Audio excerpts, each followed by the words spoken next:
Okay, let's go back a bit. Back to technologies that involve the genetic materials of husband and wife. Okay, let's do a simple one first. That's the intrauterine insemination, artificial insemination, in conjunction with high-powered fertility drugs. As a general rule, I would suggest not to do that, because you lose control of how many pregnancies you get. And there's a reason that women bear children normally one at a time. And that, at the risk of being simplistic, it seems to me there's some sort of natural law notion that God did not create women to carry litters of children. I think under no circumstances should you accept IUI under the condition that you will reduce the number of pregnancies if you get pregnant with more than you can safely carry. I would say that don't go down that road at all. And I would not entertain IUI with the IVF fertility drugs. That, in my view, is just too risky to do. I'm sorry? I would not do intrauterine insemination in conjunction with the IVF multiple ovulation drugs, because you put multiple eggs, couple million sperm, and you've lost control of how many pregnancies result. And I think you're asking for a tragedy there. Is that what happened with Dr. Mom? Not exactly. That was my first thought.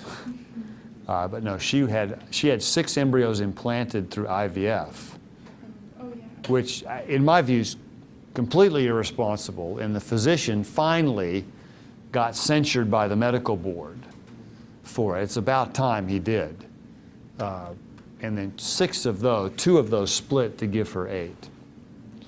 Now there are others. I had one of my grad students, his sister-in-law did IUI with IVF fertility drugs, and she got pregnant with 6 and nearly died. Wow. In fact, her heart nearly gave out, understandably so. And thankfully, she and the kids are all fine today. And it's, you hear lots of stories about how, multiple pregnancies, there's complications, but there's just as much anecdotal evidence, it seems to me, of quads, quints, and above that are delivered successfully. Prematurely, granted, but successfully. But that's the easy part of this, because you can always avoid this. Okay? You just don't implant embryos to sufficient numbers to get you into trouble. I mean, it's really not that hard. Now, somebody who's really petite, like my wife is, 5'2" and barely over 100 pounds. And for her to carry more than 2, she'd run out of real estate in a huge hurry. Okay? Others, can probably accommodate 3. I would never implant more than 3. Regardless of your age, I would never implant more than 3. Because, you don't want to ever have to go down the road of having to face this. Okay? Okay, so that one's not hard. I think the IUI with fertility drugs, that's not hard either. The complicated one is leftover embryos with IVF. Okay? That one is really hard to manage. Now, there are a couple of things that that will solve this, actually. One, is when we are at a place technologically where we can thaw eggs, freeze and thaw eggs as successfully as we can freeze and thaw embryos. Okay? But we're not there yet. Okay? We're good at freezing eggs, we're not good at thawing them. The reason is because eggs have such a high water content that when they freeze, the crystals disintegrate the egg. Okay? Now we're getting better at that, and clinics today will offer women egg freezing services, but generally only if you have really compelling reasons for delaying your fertility. Say, for example, that you got cancer and had to have chemotherapy. Well, if you want to preserve your fertility, it'd be a really good idea to have a harvest of eggs frozen before chemotherapy wiped out your ovaries. Okay? But they will tell, the clinic will tell you there's no guarantee that those eggs can be thawed successfully. So even that's a bit of a crapshoot too. I have yet to inquire of a clinic to see if that's far enough along where a couple could entertain that possibility as a way of limiting the number of embryos that are created. Eventually we'll get there, and this will all be a moot point. And we will have fixed this. In the same situation, do they suggest the couple to create embryos to freeze instead of the eggs? Yes. Yes, that's the norm. Okay? All right. The other way to fix this, though it usually involves a price tag that most couples are not willing to go with, is to do sperm injection. Now generally, that's where a single sperm is injected into the egg. Okay? Now it bypasses the natural selection that's kind of an important part of, filtering out defective sperm. But that's a possibility too, but that adds really substantially to the cost. And generally people don't do sperm injection unless IVF by itself has failed. Okay? That's a pricey way to attend to your moral convictions. And I think tragically for most couples, their moral convictions are not worth that much money. Okay? That's just reality. Okay. In general, the standard of practice is to harvest as many eggs as possible and fertilize them all. Because you know that not every egg you fertilize in the lab or every egg you attempt to fertilize will be successful. And predicting that is impossible. It's a crapshoot. You just don't know. And so for the couple to maximize the money that they're spending, and for the clinic to give the best chance for a live birth, which affects their statistics too, the clinic will push the couple to fertilize, to create as many embryos as they can. Because they don't believe that there's anything wrong with discarding them.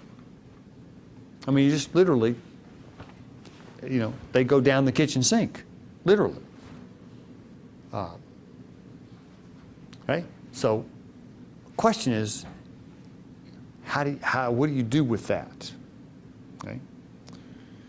For one, you have to think about this before you get involved. Okay? And if the couple's not up to wrestling with this, then they shouldn't go down this road at all. And it's far better to wrestle with it at the front end than at the back end. I had too many people call me and say, I got embryos left in storage, we're done. We never thought about this before. And I thought, what idiot advised you to where you hadn't thought about this before? But the clinic, they view embryos as clumps of cells only. That's it. And so the clinic doesn't see any kind of moral issue with this. Okay.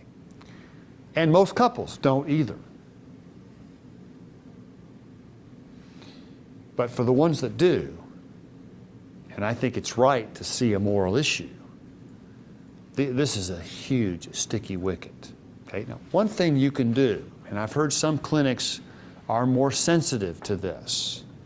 There's a clinic in Irvine that one of the major players in the infertility industry will offer couples a lesser dosage of the multiple ovulation hormones so that you don't produce as many eggs.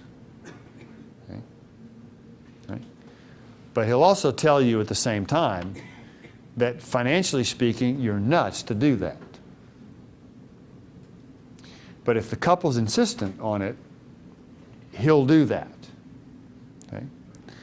The other thing you can do is you can essentially limit the number of eggs you attempt to fertilize. And while you plan for some attrition, you can try to put limits on the number of embryos that you end up with. Okay? That's not perfect. One of the results may be that you end up spending all this money and have very little to show for it. Which, if you're going to do that, it seems to me that's poor stewardship, and you ought to do something else with the money. Okay. The other thing you can do is to commit yourself on the front end to every embryo you create in the lab deserves to be implanted. Every one of them. Either yourself or put up for adoption. That principle, it seems to me, is not negotiable if you're going to do IVF consistent with biblical guidelines.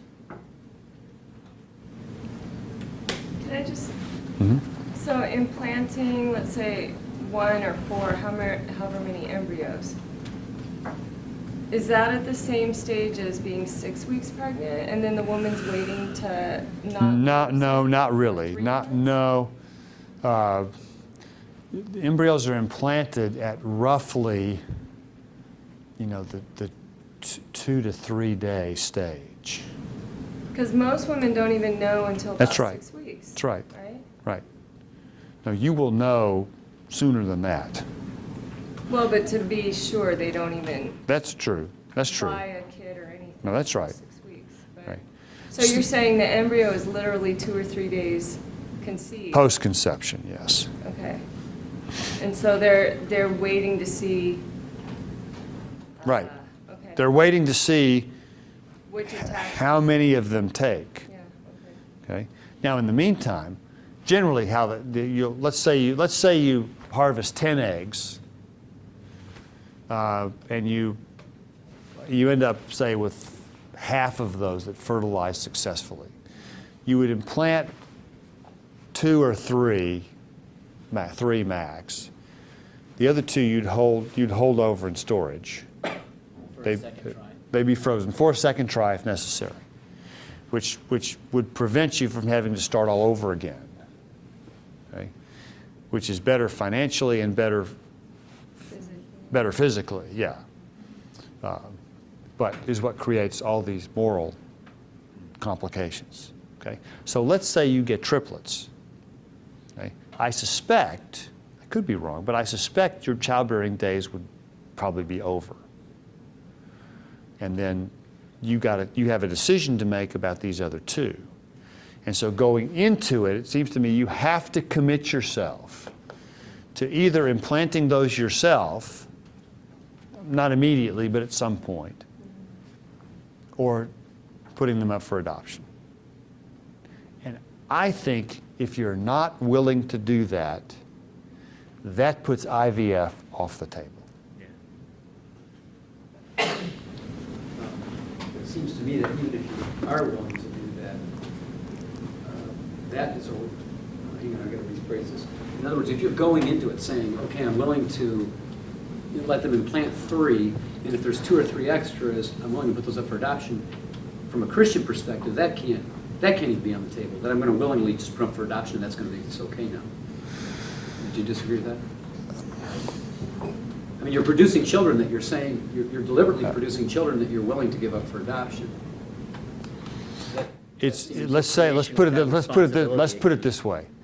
I think that's clearly a lesser option. I'm not totally persuaded that that's off the table. Although for some couples, emotionally, that's off the table. Because for one, putting multiples is difficult emotionally. But for another, I mean, your point's well taken on this, that there's something troubling about using embryo adoption as a safety net that produces, what I hear you saying, that produces a somewhat cavalier attitude toward the creation of embryos in the first place. And that point, I think, is well taken. That's why I would urge for the couple that unless it's medically impossible to do so, clearly the default position is you implant these yourself. No, unless there are really compelling reasons not to do that, I would not suggest that the default position is if we get triplets, we're shipping the others off. The default position is as long as I am medically able, these are our children and we implant them ourselves. Once they're here,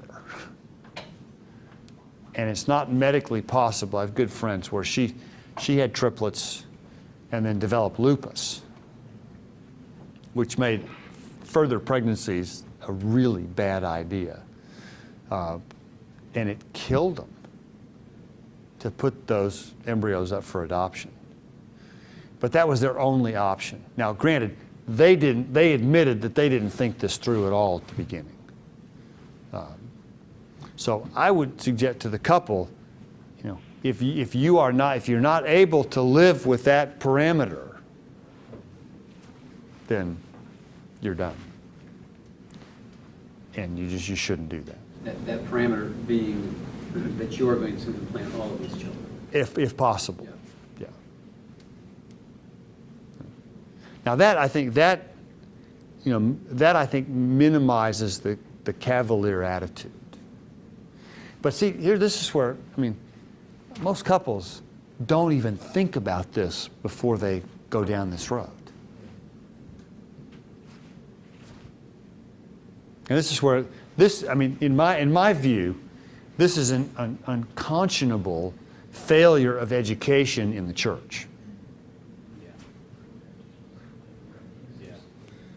Because statistically, 1 in 6 couples of childbearing age are technically infertile. Now think of that. That's a lot of folks.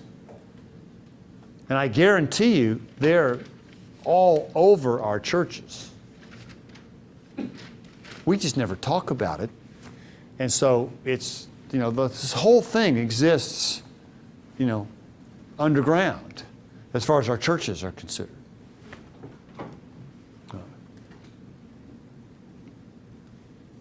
All right, well, any other questions, comments? Oh, sorry. The embryo, when it is given to research, let's say, the extra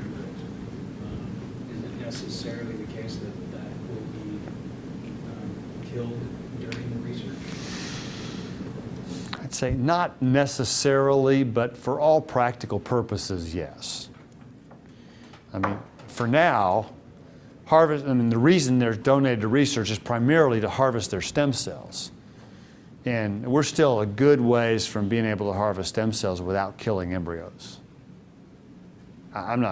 You'll get an update on that too from Scott, but that's not really on the horizon, anytime soon, I don't think. There's one movement afoot on that. You can talk about induced pluripotent stem. Okay, he'll deal with that. Okay. Somebody else had a hand up? Yes. What is the cost of adopting and fertilizing? How is that? in Depends. relation to, like, IVF? Well, no, it depends. It's a good question. If you're going to adopt an embryo, you can do it on the cheap, which you just go get it from the infertility clinic. You implant it, and it's your child. Snowflake does it differently. Snowflake actually does a formal adoption program where it's all above board.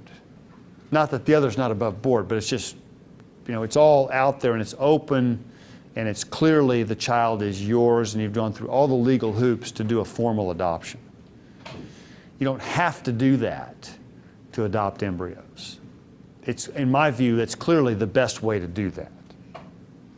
And then, is it guaranteed that if you put your embryos up for adoption that they will be adopted? Or so that there's a 5-year window? I've never even... I don't know that the clinic will guarantee that. The demand for adoptable embryos at this point exceeds the available supply, and the reason for that is that most couples don't authorize their embryos to be donated to another couple. I mean, most embryos are just kept in storage.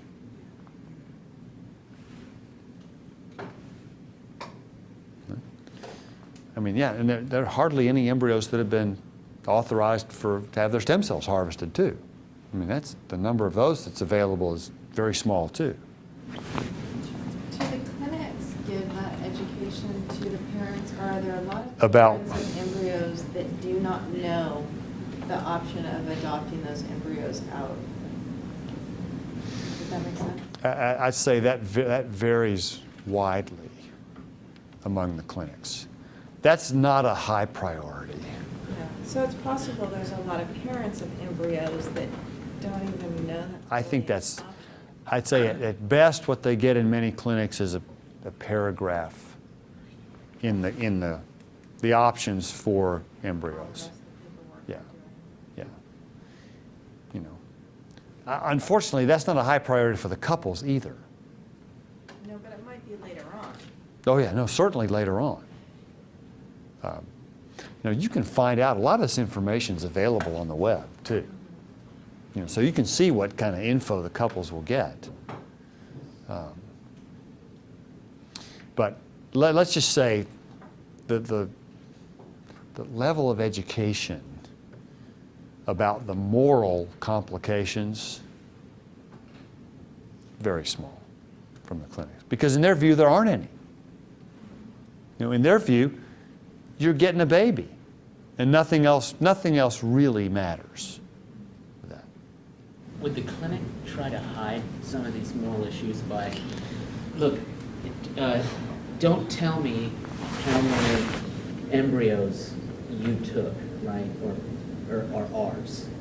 Just do the treatment. If we get pregnant, we're happy, and then we don't have to deal with it afterwards, right? I mean, or do they say, you put in 3, we have 2 left over. It's like a bank account. No, they have to tell you. Okay.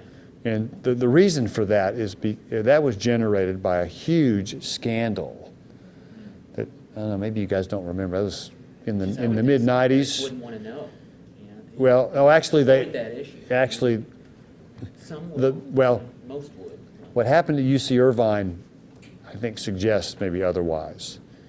because they had an egg swapping program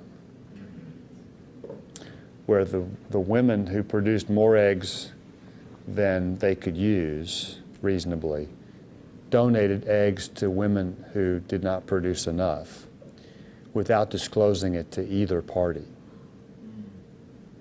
Oh, it was a huge scandal. It was UC Irvine Infertility Clinic, which is no longer defunct. I mean, it's no longer in operation. But they estimated up to 200 children were born of these egg swapping arrangements.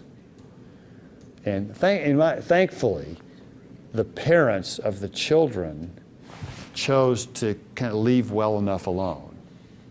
And they acted like adults, actually. And so, but the university has been, I think it was just like 2 years ago that they settled their last action in court. Did they learn this because of medical issues and testing genes and stuff? Or how did they know? No, just the pressure to produce a live birth for these desperate couples. I don't remember how they got caught. Yeah. I'll tell you how they got caught. I'll tell you. The guy who blew the whistle on him is a friend of mine. And he was a staff researcher who found out what they were doing and raised it with the physicians and then went public with it. And the interesting part of this is that at the time, the egg swapping scheme did not violate any law that was on the books because there wasn't anything for this. And so, I mean, they're really quickly after that, there was a law passed.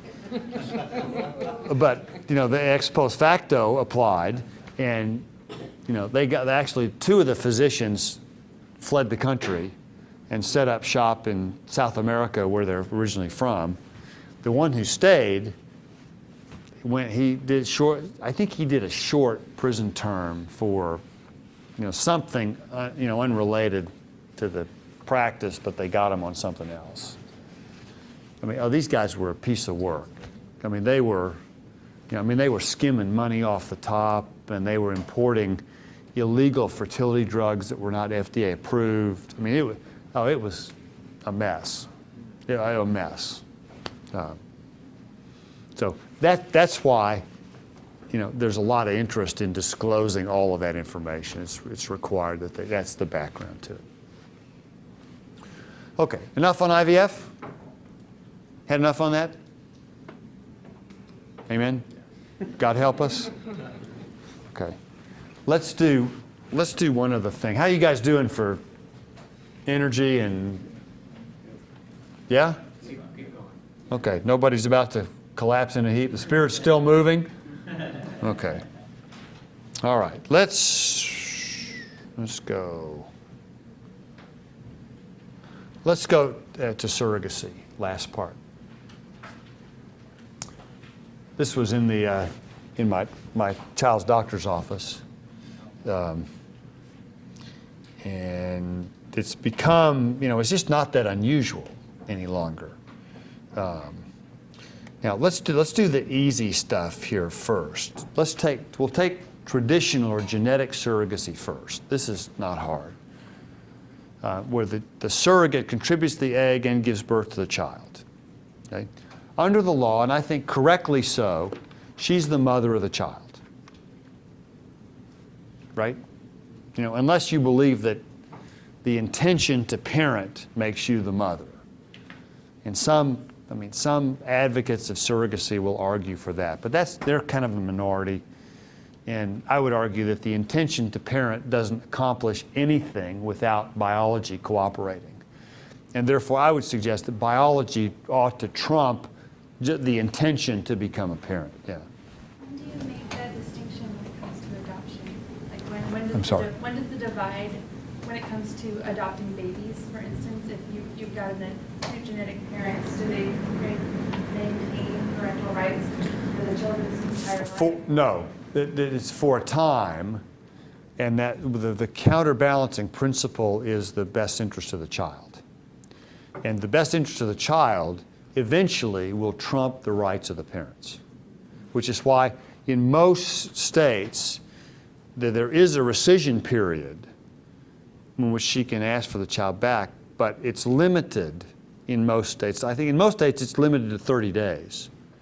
I know of some states, a handful of states, where it's 6 months, which ought to just terrify the daylights out of couples who are adopting. In my view, there's no good reason for a rescission period anywhere near that long, because I think that's destructive to the well-being of the child. But as long as it's in the womb, you think that the genetic mother retains her rights? Yes. Yes, when she combines genetics and gestation. So it would be the same for like a teen Right. mother who agreed Right. to adopt her? Right. Yeah, and in the womb, she can change her mind at any time for any reason, and that's, not really contestable.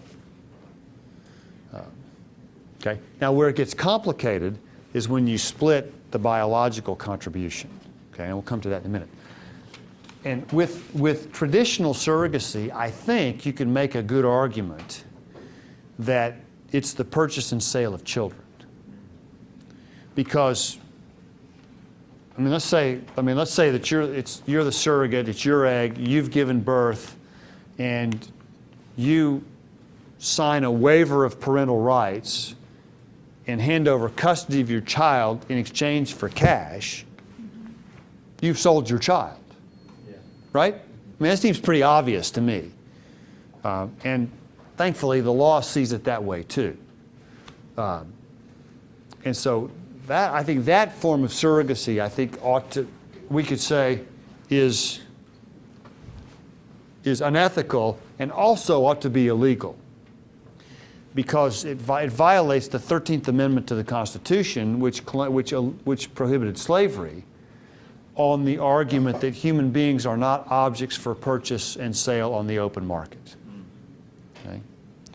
Now, the other thing that traditional surrogacy runs the risk of, and this also violates the 13th Amendment to the Constitution, is that women are forcibly separated from their children simply by virtue of signing a contract.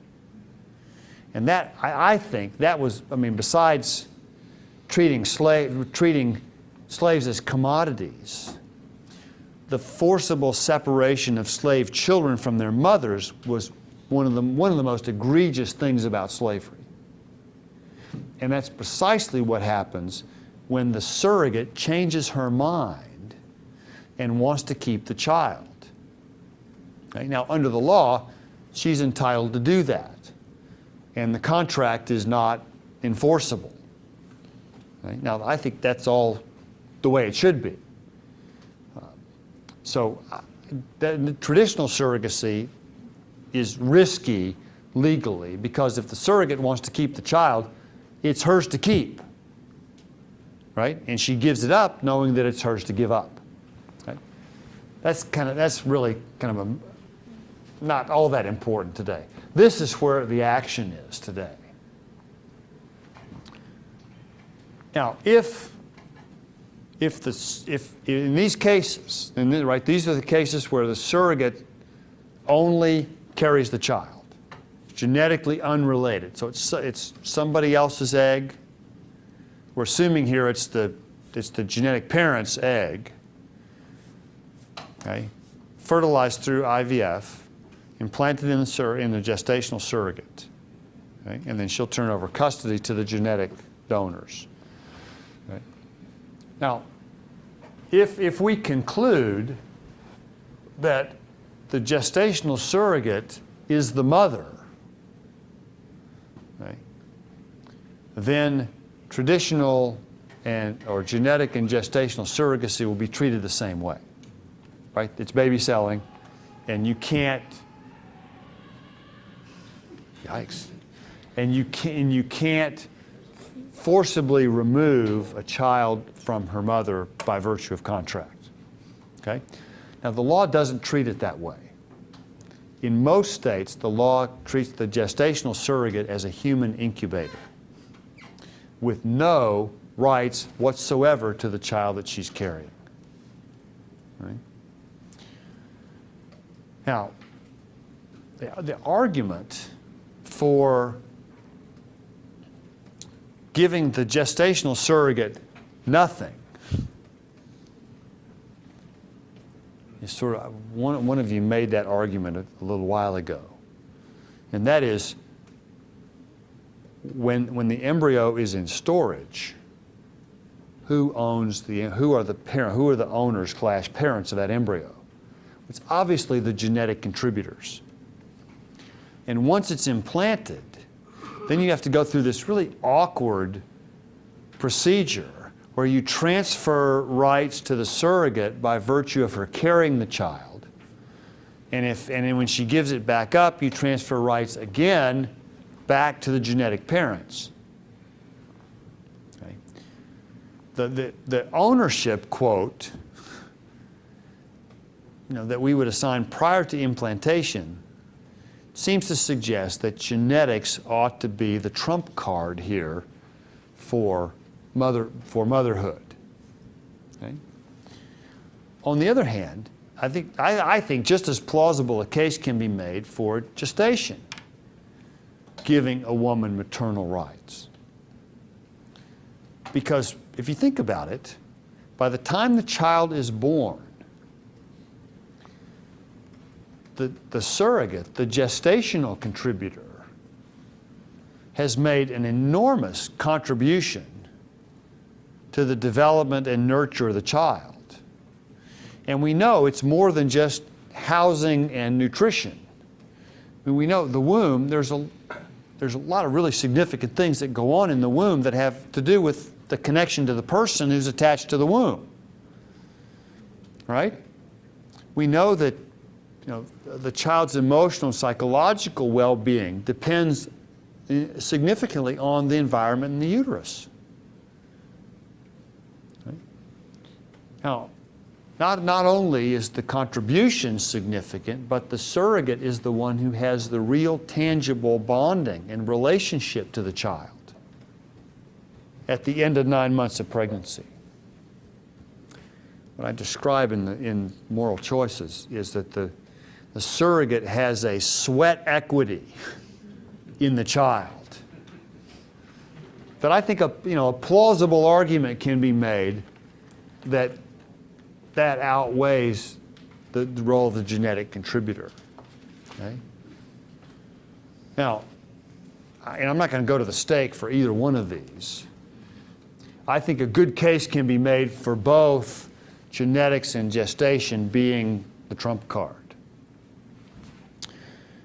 Some will say, look, whoever of the three elements that determine motherhood, genetics, gestation, and the intent to parent, really any woman who has 2 out of those 3 should be the mother. Right?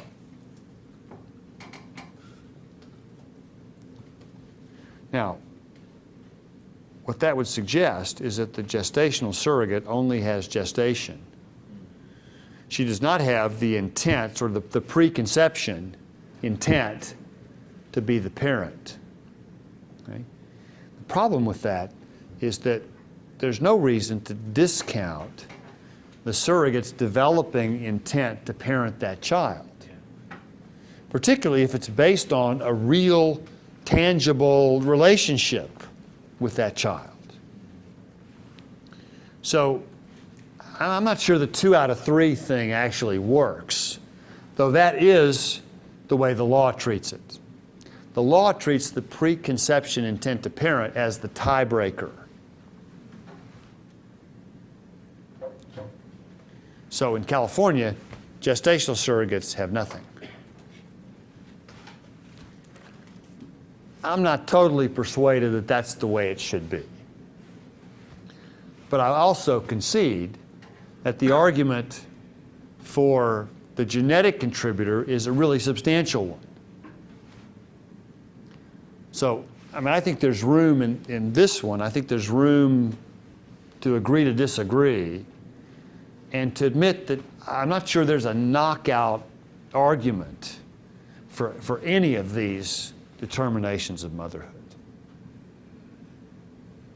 Okay? At 10 minutes to 10, that's the best you're going to get. Okay? Let me just say one word about potential problems that come into this. For one, the surrogate, in both traditional and gestational, under Roe v. Wade, can end the pregnancy whenever she chooses for whatever reason. And the contracting couple has zero to say about that. Okay? Okay. Now, she has to give back any money, right, which is fair. But she is under no obligation to carry the child to term. Neither is she under any obligation to regulate her lifestyle for the best interest of the child. Now, you would hope that the brokerage that connects the surrogate and the couple would do a halfway decent job of screening the surrogate. But with surrogacy being outsourced like it is, and I mean, your surrogate may be halfway around the world during her pregnancy. I mean, who's to say what her diet's like, what she's drinking, what she's smoking, what she's ingesting? I mean, there's no way to enforce any of that. That's a huge potential problem. The other potential problem comes if there's a deformity, some sort of genetic abnormality. One of the first surrogacy cases, it was so wild. The couple, it was two married couples, and there was the contracting couple and the surrogate who was also married at the time. And it turned out the child was diagnosed with Down syndrome. And so somebody, I'm not sure who had the bright idea, I think it was the husband in the contracting couple, said, before we accept responsibility for the child, we're going to make sure to establish lineage. And as it turned out, the child was the surrogate's and her husband's, interestingly, because 4 days before the scheduled insemination, this was a traditional surrogate, guess what? They decided to have, to party hard before she got pregnant, and sure enough, she got pregnant before the insemination. And so thankfully, the couple who were the genetic parents took full responsibility for the child, and sort of end of story. But I mean, it was all over the newspapers, and I think they announced the paternity on something like Oprah or some tabloid show like that. It was just kind of made a circus out of it. Yes. You're saying with surrogate mothers, there's no legal requirements on their behavior? Nope. Is that the case with any mother? Drinking alcohol?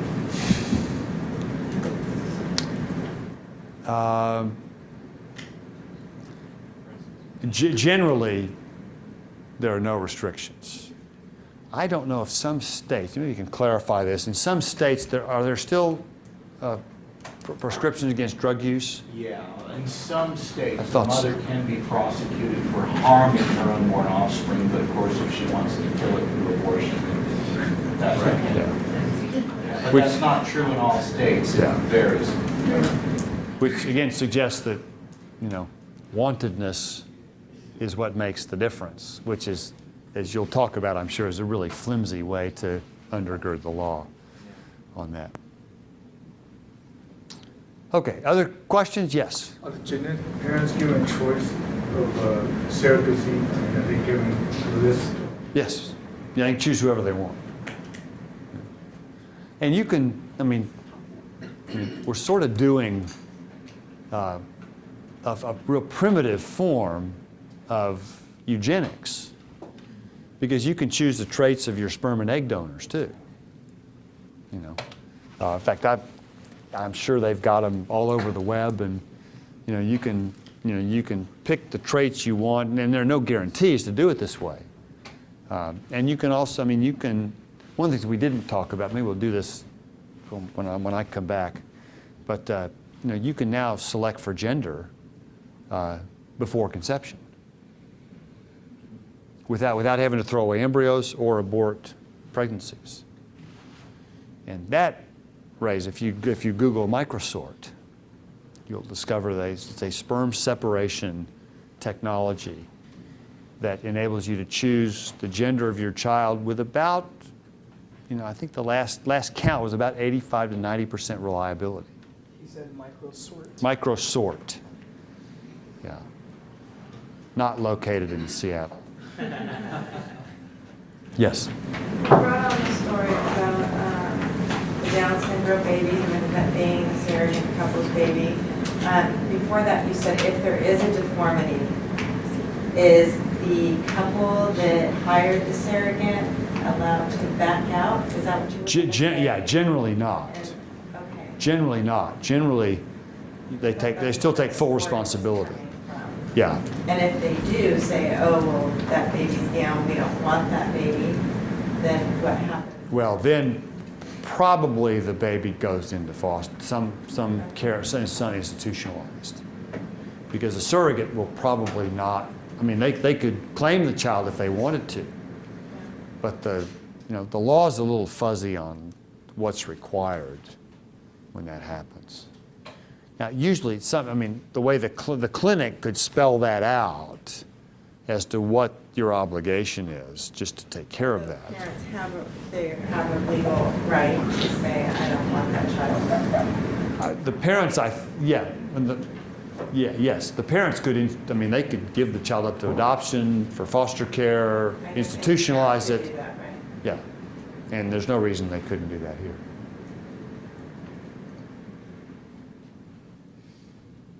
Yes. On that note, could they prevent the surrogate mother from taking, in some weird scenario where they didn't want the child, and they also didn't want the surrogate having the child, and the surrogate wanted the child? Probably not. I doubt they could prevent that. They would have to take possession. There's actually a California case in which the surrogate bore a child for a couple, and then the couple then divorced. And the surrogate re-entered the picture and was able to make a claim. I forget all the details. Was able to make a claim for some sort of visitation. Now that may have been a genetic surrogacy. If that's the case, then that's understandable. But under the law, I don't think a gestational surrogate would have any standing to re-enter the picture again. Yes? In a genetic type surrogate situation, if the couple decides to back out again from wanting the child, what are the legal requirements for responsibility of the child? That would depend on the state. Ultimately, they can back out eventually, right? But they have to take custody of the child first, and then they would do something else. Normally given I think that, something like that, which would be kind of silly, given that they've gone to these lengths to have a child. Yeah. What are the short-term and long-term psychological effects to the surrogate? I don't. Women? I don't. The surrogates? Yes. Most of the studies that I'm aware of are done with the children, not the surrogates. The only studies that I'm aware of on this are not with surrogates, but with egg donors. And we know that there are huge risks for egg donors. So nobody knows whether this is good or bad for the ladies, for the surrogate mothers. Not any more than, just normal childbirth. We do know that egg donors often have regrets. Once they're married and have their own children, they look back and have regrets. But that's about all that I'm aware of. Biola University offers a variety of biblically centered degree programs, ranging from business to ministry to the arts and sciences. Visit biola.edu to find out how Biola could make a difference in your life.